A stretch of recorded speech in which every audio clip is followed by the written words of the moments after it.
আসসালামু আলাইকুম। আমি এখন রান্না করতেছি খুবই সহজে কাঁঠালের বিচি দিয়ে মুরগি ভুনা। কাঁঠালের সিজন চলতেছে, আমরা অনেকেই খাইছি, হয়তো বিচিগুলো জমে আছে।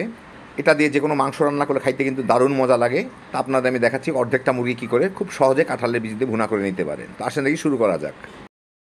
আমি কিছু কাঁঠালের বিচি ভালো মতো ছিলে নিচ্ছি, উপরের চোষাটা ছিলে নিচ্ছি আর কি, খয়েরি খোসাটা সহ।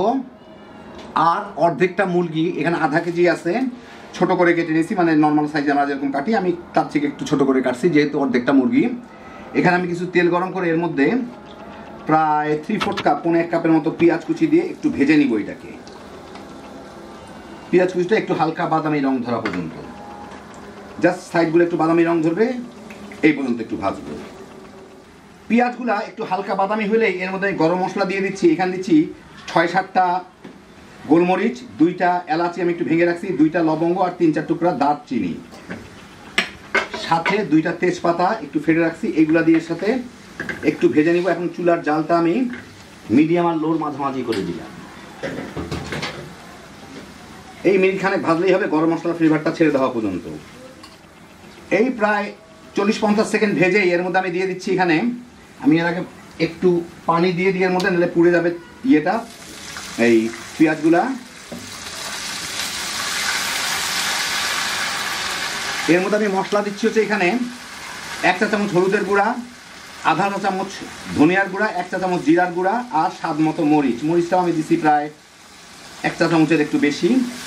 এর সাথে একটু মিলাই নিয়ে এইটাকে একটু আরেকটু সামান্য পানি দিয়ে একটু ভুনে নিই। একই সাথে আমি দিয়ে দিই এখানে 1 টেবিল চামচ আদা রসুন বাটা, একসাথে ভুনা হয়ে যাক, তাহলে আদা রসুন বাটার কাঁচা গন্ধটাও চলে যাবে। 5-6 মিনিট ভালো মতো ভুনে তেল ছেড়ে দিলে এর মধ্যে আমি একটা ছোটো সাইজের টমেটো কুচি করে কেটে রাখছি, ওইটা দিয়ে দিব। সামান্য একটু লবণ দিয়ে দিব, লবণ যাতে টমেটোটা ভালো মতো গলে যায়। এখন এটাকে মিনিট 2 একটু ভেজে নিব, যাতে টমেটোটা একটু ভুনে নিব আর কি, টমেটোটা একটু নরম হয়ে যায়। আমি কম আছে, মানে মিডিয়াম আর লোয়ের মাঝামাঝি রান্না করতেছি, অর্থাৎ পুড়ে যাওয়ার সম্ভাবনা নাই। মিনিট 2 ভুনে আমি এখন এর মধ্যে এই মুরগির মাংসগুলোকে দিয়ে দিব, দিয়ে এর সাথে একটু ভুনে নিব। মুরগিটাও একটু পানি ছাড়বে আর কি, তাতেই হয়তো কিছুটা সিদ্ধ হয়ে যাবে। এটা ব্রয়লার মুরগি যেহেতু খুব একটা বেশি সময় লাগার কথা না। মেখে এইটাকে আমি ঢেকে দিই, চুলা জালটা হালকা একটু বাড়ায় দিব, মিডিয়ামের একটু নিচে রাখবো, মাঝে 2-1 নেড়ে দিব। মুরগিটা পানি ছাড়ুক, ওই পানিতেই যতক্ষণ সিদ্ধ হয় 5-6 মিনিট ভুনে নিই। প্রায় 8-10 মিনিট ভালো মতো ভুনলাম। দেখেন মুরগি কিন্তু যথেষ্ট পানি ছেড়ে দিছিল, ব্রয়লার মুরগি এমনি প্রায় সিদ্ধ হয়ে গেছে। এখন এর মধ্যে আমি দিয়ে দিব এই কাঁঠালের বিচিগুলা, দিয়ে সামান্য একটু পানি দিব। পানিটা আসলে যার যার মতো যেরকম ঝোল রাখতে চান। কাঁঠালের বিচি সিদ্ধ হতে কিন্তু খুব বেশি সময় লাগে না। এইটার মধ্যে আমার বোধহয় লবণ দিতে হবে, আমি একটু মিলাই তারপরে দেখি। এখন চুলার জালটা আমি মিডিয়ামে নিয়ে আসি, মিডিয়ামের একটু নিচে এটাকে ভুনতেছিলাম।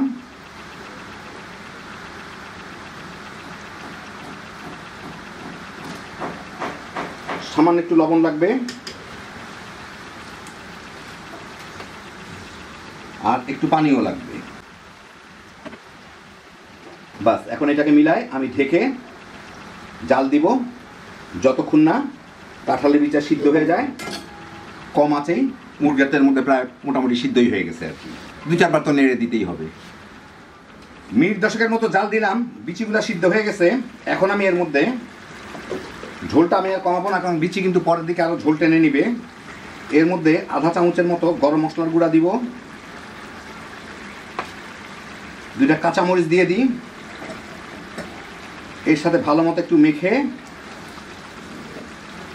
মিনিট খানেক জাল দিই, যাতে দেখেন নাড়লেই বোঝা যায় যে ঝোল কিন্তু একদম কমে গেছে। আর কাঁঠালের বিচি কিন্তু পরে আরও ডাইলের মতো ঝোল টেনে নিবে।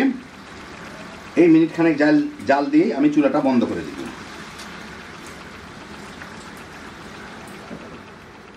মিনিট খানেক পরে চুলাটা আমি বন্ধ করে দিই, দিয়ে একটু পরে আপনাদের আমি বেড়ে দেখাচ্ছি। তেলটা তাহলে একদম উপরে চলে আসবে।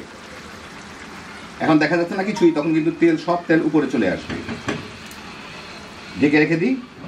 তো এই দেখেন হয়ে গেল আমার খুবই সহজে কাঁঠালের বিচি দিয়ে মুরগি ভুনা, একদম সহজ রান্না, কিন্তু খাইতে দারুণ মজা। কাঁঠালের বীজটা কিন্তু একটু মিষ্টি মিষ্টি টাইপের হয়, সেই জন্য এই নোনতা তরকারির সাথে এই মিষ্টি মিষ্টি বিচিটা খাইতে দারুণ লাগে। যারা কাঁঠালের বিচি পছন্দ করেন কিংবা একটু অন্য ধরনের খাওয়া পছন্দ করেন, ঝটপট বানায় ফেলান, তামা তামা করে খেয়ে ফেলাইতে পারবেন। শর্টকাটে হ্যাভি জোশের একটা রান্না। আল্লাহ আপনাদের সবাইকে ভালো রাখুন, সুস্থ রাখুন, নিরাপদে রাখুন। ইনশাল্লাহ বেঁচে থাকলে আবার দেখা হবে। আল্লাহ হাফিজ।